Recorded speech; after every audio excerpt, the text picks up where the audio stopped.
Welcome to Simple Redstone with Malziv. I am Malziv, your host. This is a new series that I wanted to get started to show off the basics of Redstone. And by basics, I want to do the really super basic stuff. I know there's a lot of great videos out there from a lot of great YouTubers showing you some fantastic redstone contraptions, flying machines and mining machines, 5x5 hidden piston doors. There's a lot of really cool things you can do with redstone. Basically, if your imagination can come up with it or conceive it, you can do it with redstone. It just takes some time. I'm holding a piece in my hand right now. This is what we think of when we think of redstone normally. It's a piece of dust. We're not going to start with that. I want to start more basic. I'm going to start with a pressure plate and a button. So, first things first, welcome. Thanks for being here. There's a subscribe button and a like button down below if you want to press on those. But otherwise, let's get into this. I've got ourselves a little starter house. Nothing too wild and crazy, right? We open our door. We come inside. Let's close our door. We got our bed so we can sleep. We got chests for storage.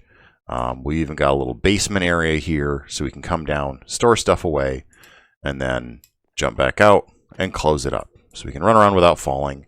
Everything looks fantastic. We got some windows so we can keep an eye on what's going on outside, which is nothing right now. But hey, in your world, I'll bet you there's things going on outside. So what are we going to do with redstone in this place? I want to put down a pressure plate, and I want to do it on the inside of my house by this door. Let's look at why. The door itself, we have to manually open. We have to manually shut. If we leave it open, a creeper could come inside and blow up our house. It's made of wood and wool right now. It's going to blow it up really easy. So we got to make sure we shut that door. Well, I don't want to have to think about it. I'm going to put a pressure plate down right here. The reason this pressure plate is here is when I step on it, or anyone steps on it, including mobs, the 4 blocks in either of the directions, facing up, down, left, right, north, south, east, west, however you want to look at it, are going to activate. And anything on those is going to activate. So this door is going to activate. Activate's a word that you need to get used to hearing in redstone. So when I step on this, the door automatically opens because it's now been activated. And the activated state for a door is open. I really don't want to use that word anymore now. Anyway, so now the door is open because of redstone. When I step away and it deactivates, the door knows I'm now deactivated, I've changed, I have to shut. You can still manually open the door. And it'll stay that way because it was manually opened. But if I stand on it, giving it that activated state, when it switches to deactivated, it automatically shuts. So what can I do with this? I can leave my house. I just walk toward the door, it automatically opens, and it automatically shuts. I don't have to think about it. So I've automated a process in Minecraft by using a pressure plate. That's really handy. It's 2 planks. So this piece and this piece together, side by side in my little crafting grid, would give me a pressure plate. When I come home, I can manually open the door and walk back in, and it automatically shuts. Now, if I'm being chased, I don't have to worry about shutting the door when I come in. Just get inside. The door will automatically close. I can now put stuff in my chest. I can store stuff here. I can go downstairs and hide if I want. I can go to bed, provided the monsters aren't too close. And I've now done redstone on my house, which is pretty handy. Now, this will activate doors, but it'll also activate a fence gate. So this could be the door to my house right here. I can see outside. I could shoot my bow and arrow. You could be shot, so be aware of that. But the same thing applies. If I step on this, it activates and opens. When I come off, it deactivates and closes. So I can leave really easily.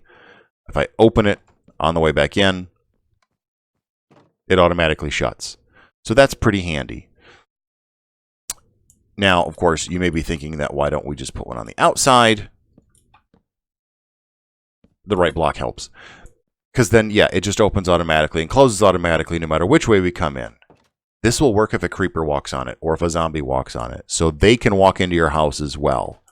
That's why I don't recommend having those on the outside, so that you can open the door and watch it close. Now, this will also work with your iron doors. This way a zombie can't punch through it, but I have no way to get into my house now. The button works basically the same way as the pressure plate, but it can go on more places. It can go on the underside of things, it can go on the wall, it can go on the floor. when you press that button, it does the same thing. It gives off redstone to its sides, its front, and its back, which in this case doesn't do anything. But this one, if it goes to its side, that's the door. And when the button pops out, the door closes again. So you could have a button above your door, it looks kind of cool, to open your iron door. And now, nobody can get through that door. A zombie can't break it down. And they certainly can't open it because they're not capable of pushing a button. When it's time to leave, I step on the pressure plate and I can walk outside. Pretty straightforward, pretty simple. We are going to bring the sun back out because apparently you got bad weather.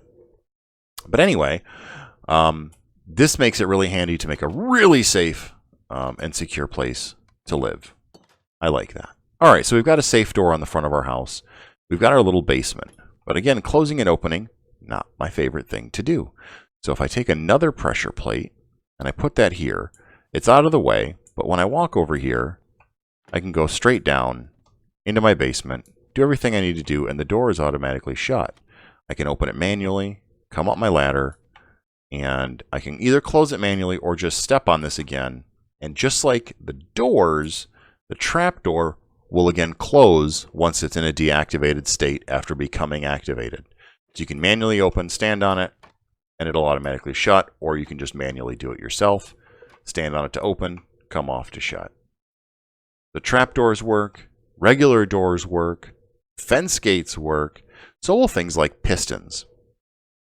So if you want to get into a little more advanced things, we put a piston down, we put a pressure plate instead of a trap door there, and it'll extend. We put a button there, again, it'll extend because we're powering this block, and then in each direction from it, we get a signal.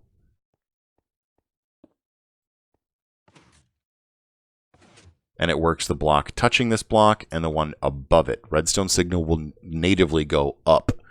It does not go down. That's more advanced stuff that maybe in a later episode we'll talk about. Right now it's pressure plates and it's buttons. Stand on it, it activates. Press the button, it activates. All of this stuff.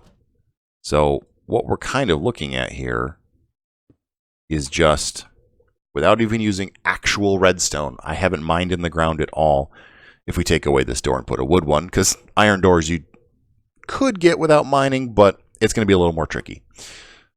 So all of this on our house right now is going to be wood. We can get this from basically anywhere in the world. Buttons still work on wooden doors. Of course, with a wooden door, you can manually activate that as well. So we can come and go as we please. We're not worrying about shutting the door. We're not worrying about leaving it open either. And this is really basic redstone stuff. So let's see something real quick that's kind of fun that we could do. So say our farm, we've got wheat over here on this side of the house. And on this side of the house, we want to set some traps, right? So we put a couple pressure plates over here. And then we take some trap doors and we face toward the pressure plate. And then between us, we place these trap doors so they're facing like this. And I'm making these little pads that look sort of like, well, they're little mines. And that's kind of what they are. Because if I step on any of these, I get trapped inside. Now I can jump out, but a creeper can't. So you lay these around your house, and now, as the sun goes down and the bad guys come out, the creeper might walk on here and get trapped. And he'll stay there. He cannot get out. You could put glass around him and make a zoo. You could name him into Chuck and have Chuck the Creeper. You could do a lot of things with this. This is just kind of a fun little tricky thing to do. Use a pressure plate surrounded by these trapdoors, and now you can trap somebody inside of it. And unless they can jump or activate a trapdoor, they just cannot get out. So pressure plates, buttons, they all do really fun stuff. It's real basic. We're not getting too advanced yet. This is Malsiv. This is simple redstone. Go ahead and hit that subscribe and like button. I'm glad you came. I hope you come back.